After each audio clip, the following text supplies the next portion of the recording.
Hi, everyone, and welcome to Trade and Tariff Tuesday. We're back with another installment of Avalara's weekly webinar series discussing the Trump administration's tariffs and their impact on trade compliance. My name is Ashley, and I'll be your host.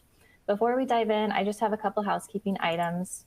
First, a friendly reminder that Avalara cannot provide legal or tax advice. On your screen is our safe harbor policy. Please take a moment to review. We are recording today's webinar, and you'll receive the recording later today. The console you're looking at can be customized. Feel free to move or resize the windows. The additional resources section contains a lot of great related resources, including the slide deck. There are several ways to engage with presenters and fellow attendees today. First, if you have any questions, you can submit them using the Ask a Question box. We will save time for Q&A at the end. You can also submit troubleshooting questions there. Second, you can join our attendee group chat. There's an icon along the bottom of your screen with 2 chat bubbles. If you click that, the chat will appear. So we encourage you to introduce yourself, network, and discuss today's topic. Third, you can react to the presentation by clicking the emoji icon and reacting. Lastly, a reminder that this webinar is intended to be quick. We're just scheduled for 30 minutes and interactive, so it is not eligible for CBE credit. All right, let's meet today's presenters. We have 3 people on board from the Avalara team. We have George Trantas, Senior Director of Global Marketplaces, Shane Bogdan, Director of Sales Cross-Border, and Brian Smith, Senior Government Relations Director. All right, that is all I have for housekeeping, so I will pass it over to Shane to get started. Yeah, awesome, Ashley. Thank you, for hosting this, and Brian and George, great to see you guys. And I know, George, you're, coming in virtually over phone to answer any questions as we come through here. So, always keeping this interesting. But, everybody who's on here right now and attendees that have been on previously, sincere thank you. I think we're nearing 1,000 registrants and attendees. This has been exponential growth week over week. This is our 4th session. If you haven't been part of this before, just again, full thank you for continuing to join us week over week on these Tuesdays. News are happening to the minute. We just, I think 7 minutes ago, there were some additional updates in relation to aluminum and steel that just came through in relation to Canada. So more on that in a few minutes, but this is our agenda that we've been going through. We'll give an overview of the latest in trade compliance, implications with business, how we can help, and then go into some question and answers here. So as normal, we will start out with an icebreaker in relation to, and let me just see if this is showing up for everybody here. This is, start with a quick icebreaker on pressing topic of de minimis. We asked this question last week, so for all of you who were on previously, hopefully you guys remember the answer to this. But the question is, how many de minimis parcels were imported into the U.S. in 2024?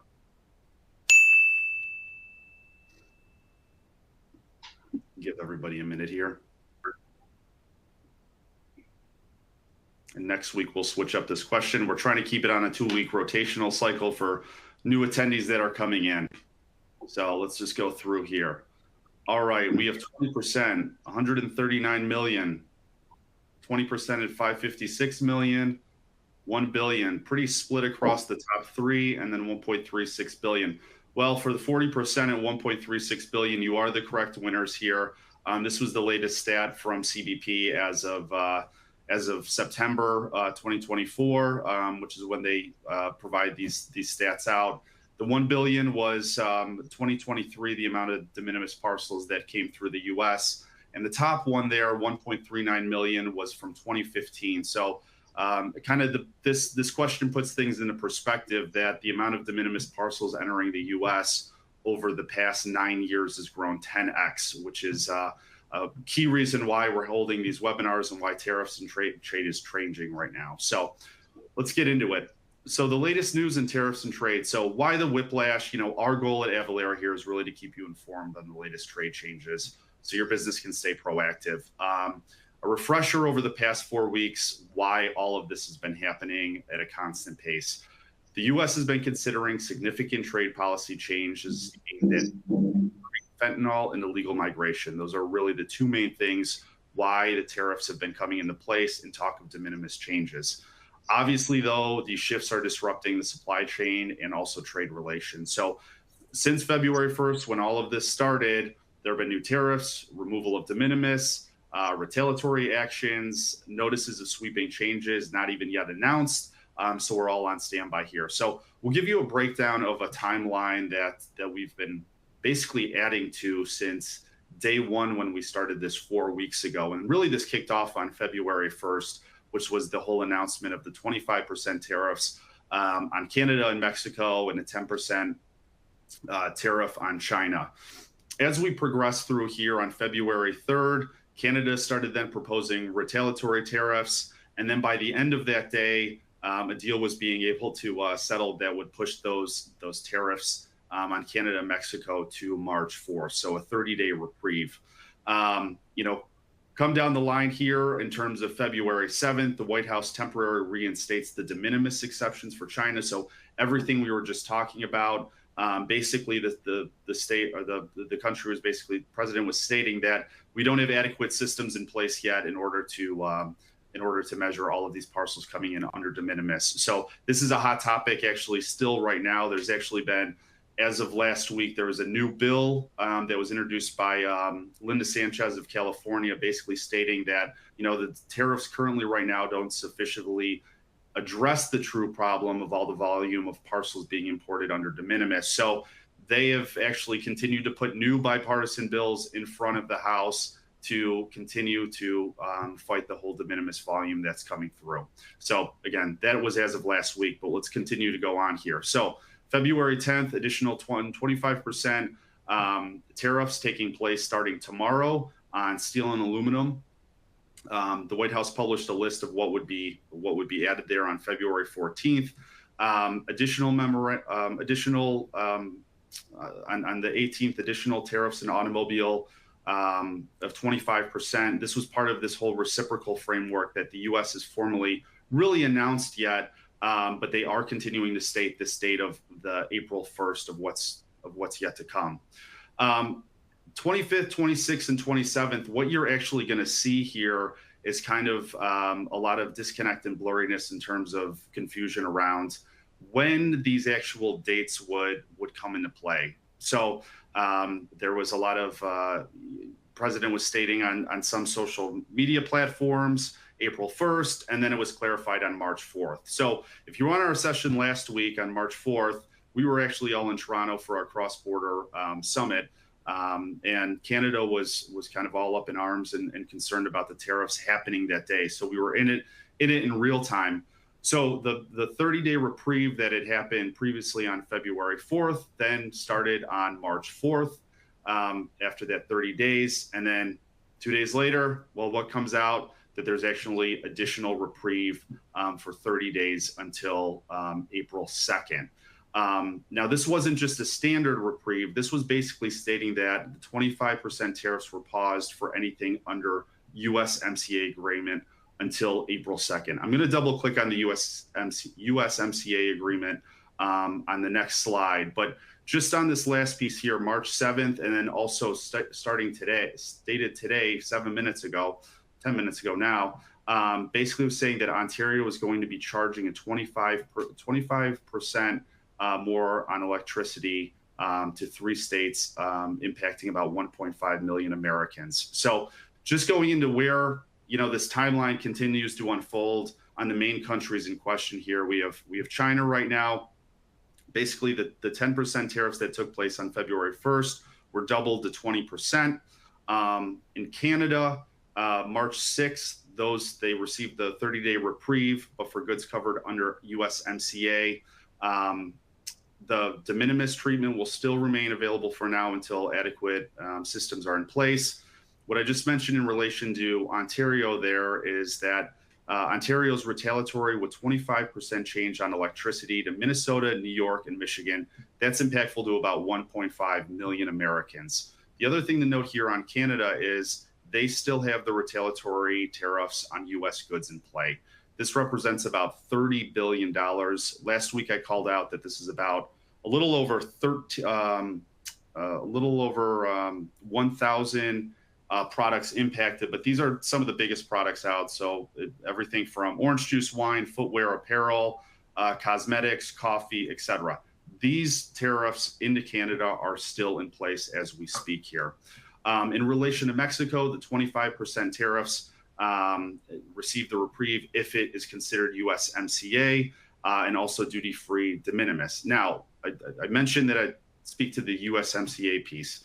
Some key things to think about here, though, is USMCA is compliant to goods that are part of the USMCA agreement. And what that is for perspective here is that's about 38% of Canadian imports and around 50% of Mexican imports into the US. So only 38% of those Canadian imports and 50% of those imports into the US are part of that USMCA. So the goods must originate from the US, Mexico, or Canada and be substantially transformed within those countries. Non-originating goods, such as transship manufactured products like electronics, agricultural products or foreign source fruit or coffee, non-USMCA compliant manufactured goods such as appliance and textiles, automotive, all of these things do not meet the USMCA standard. So again, this 30-day reprieve is really only applicable to 38% of Canadian imports and 50% of Mexican imports into the US. So something to consider here. The others that are upcoming is the 25% on steel and aluminum that are happening on March 12th, which is tomorrow. 25% on automotives and semiconductors starting April 12th.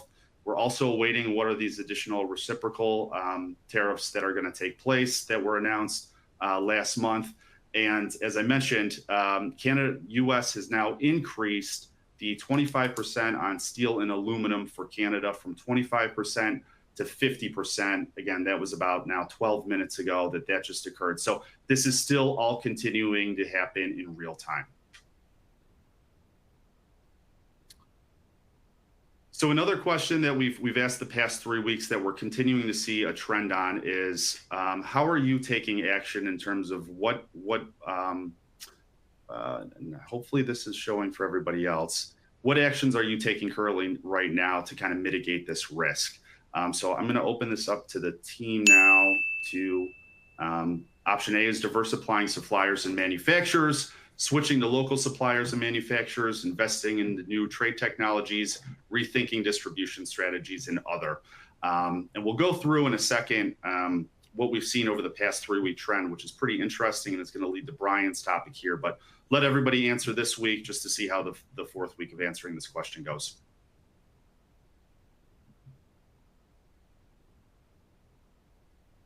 All right, I'm going to switch over here.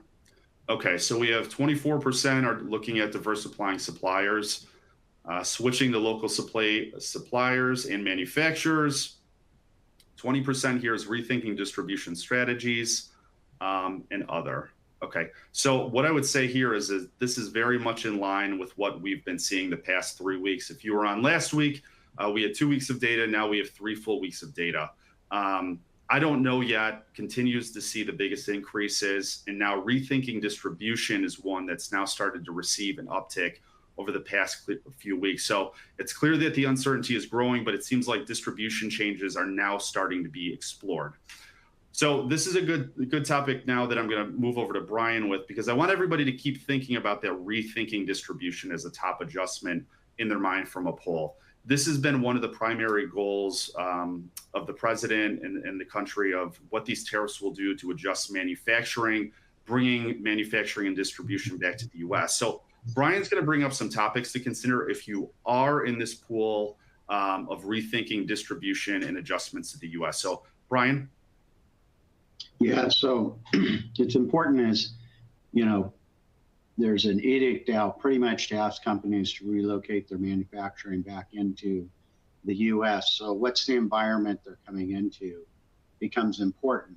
And they're going to look at across the states and look for incentives. So as you kind of look around on this chart, there's a lot going on, but, they anticipate that what we're going to see is growth in the EV area up to like, what are they saying, about 6 million cars by 2027.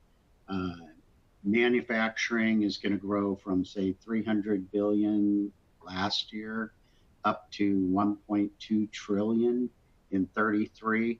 So that's significant growth. And when you think about the money that's being generated, you're going to pay attention to this bottom right corner, and you're going to look to locate your business in states that are offering incentives, a lot of data center incentives, along with data centers, a lot of electricity incentives for certain industries.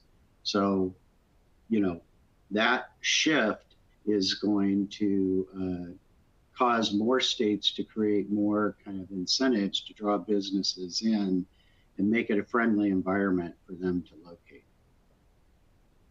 And let me see if my next slide, whoop, sorry about that.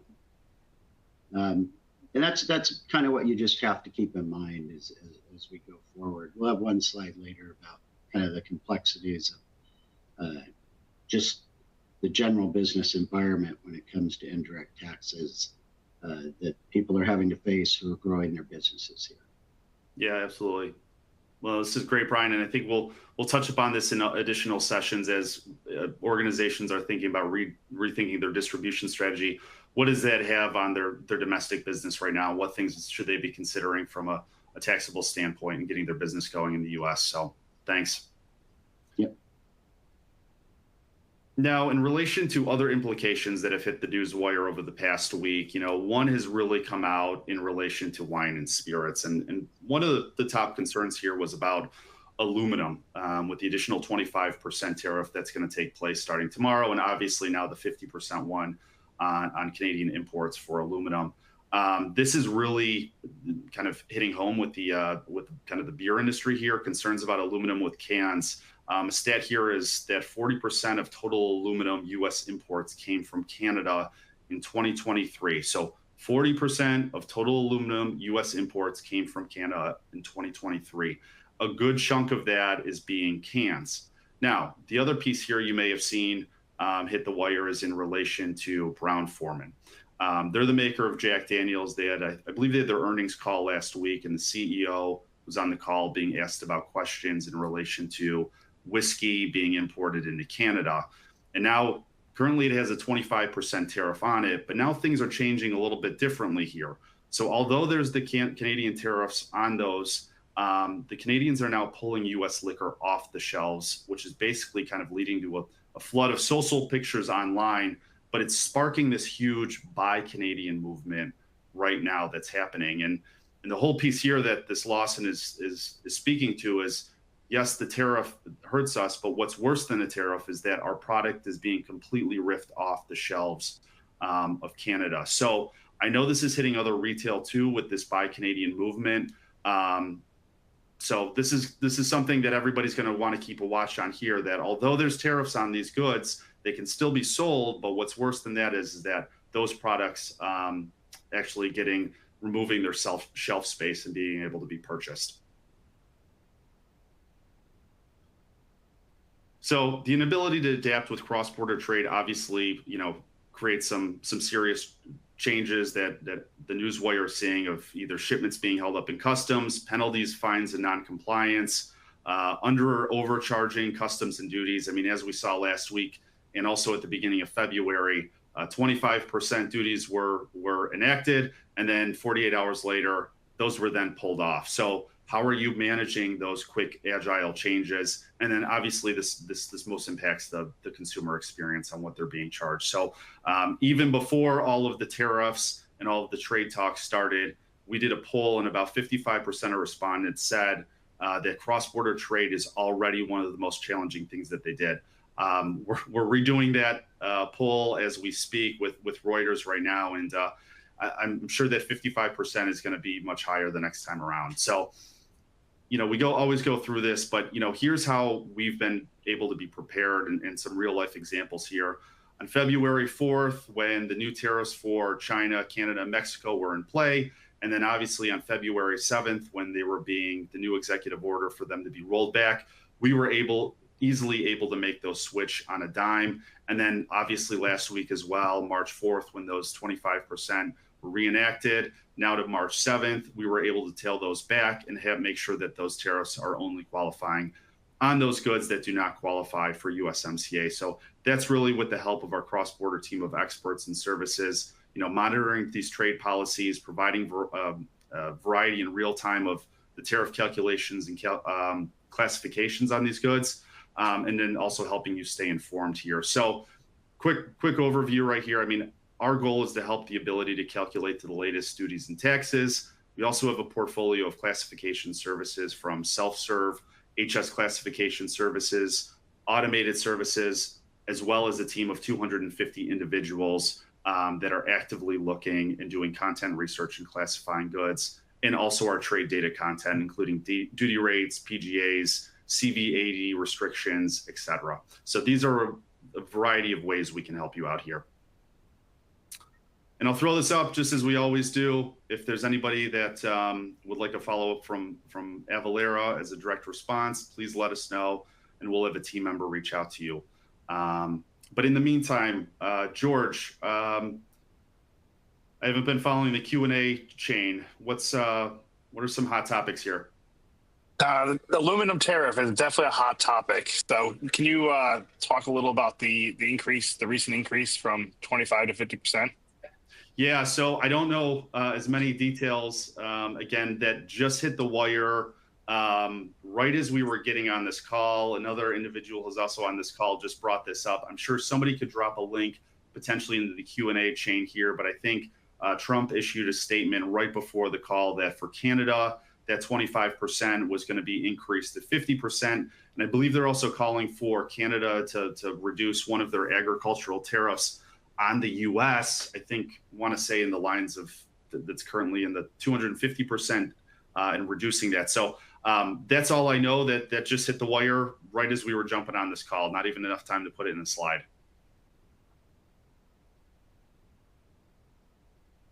That is the main question I'm seeing. We do have a couple that are so there's one that came in for how do tariff affects tangible corrugated boxes crossing borders from Mexico to be loaded with raw products shipped back to the U.S.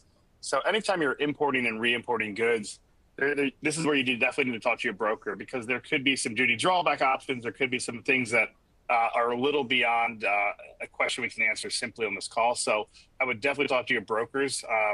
But that is something that we can, our systems can help out with, but we need a little more information as well. But yeah, this is very heavy on aluminum and steel tariffs. Okay.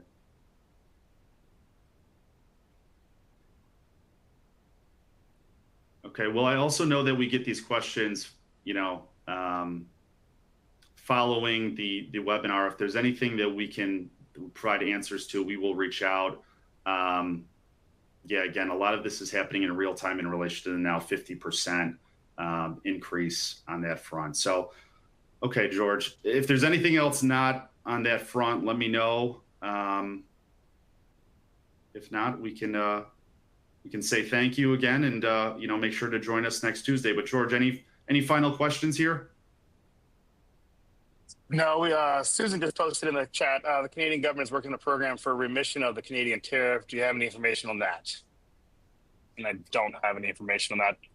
I will kick that back to you, Shane, if you've heard anything about that yet. No, I didn't, but I did see Wall Street Journal actually came out with a very interesting infographic the other day in relation to how this is impacting the automotive space, specifically in relation to how parts are manufactured, and then change throughout that supply chain life cycle. So it may be composed in the U.S., then go to Canada for some tailoring, then it may make its way down to Mexico, and then back into the U.S. The key piece about that whole supply chain view, and again, the infographic, I think next time maybe we'll pull it up, is that every time that good is now crossing the border from Canada to the U.S. or Mexico to the U.S., it's going to be hit with that 25% tariff. So one thing that some congressional members and other economists are stating is if there's a way to enable duty drawback on those so that 25% only hits once versus now the compounded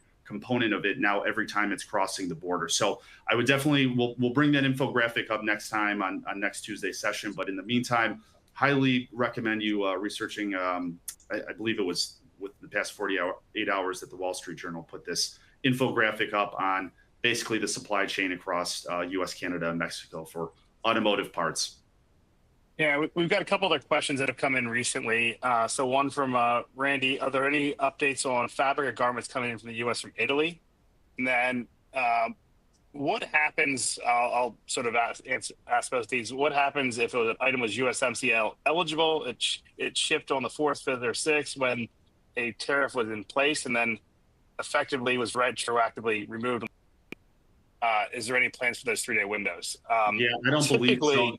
Yeah. Go ahead. Go ahead, Shane. Yeah, no, that was the same thing that happened between the 4th and the 7th of February, and now between March 4th and 7th here. Anything that was in that window is still basically qualifying for that tariff. And then anything on no duty drawback on those either. Yes. And have you heard anything changes on anything from Italy in the clothing fabric industry? You know what? I think everybody's waiting until this April 1st date on these reciprocals that Trump and team are looking to announce. I think EU is clearly on the docket as one of the next targets as part of this, but I know the administration's kind of examining what they're going to do on that front. But no specifics yet, outside of aluminum and steel. That is all the questions at this time. Okay. Well, perfect. Well, again, audience, thank you so much for attending. I mean, again, it's great to see the audience size go up. If there's other questions that we can address, following, let us know. And then we hope to see you all next Tuesday. Great. Thank you, Shane and Brian, for presenting today. And thanks, George, for helping out in the chat and the Q&A. We do have a lot of resources for you. So these resources are available in the slide deck, which is available for download, and you'll also receive them in a post-event email. So thanks for joining this week's Trade and Tariff Tuesday. You will receive a post-event email with a link back to this console where you can view the recording, the slide deck, get those additional resources. We hope you can join us again next week as we continue this weekly series. That post-event email that you'll receive later today will have instructions on how to register for upcoming sessions. So thank you again, and this concludes today's webinar.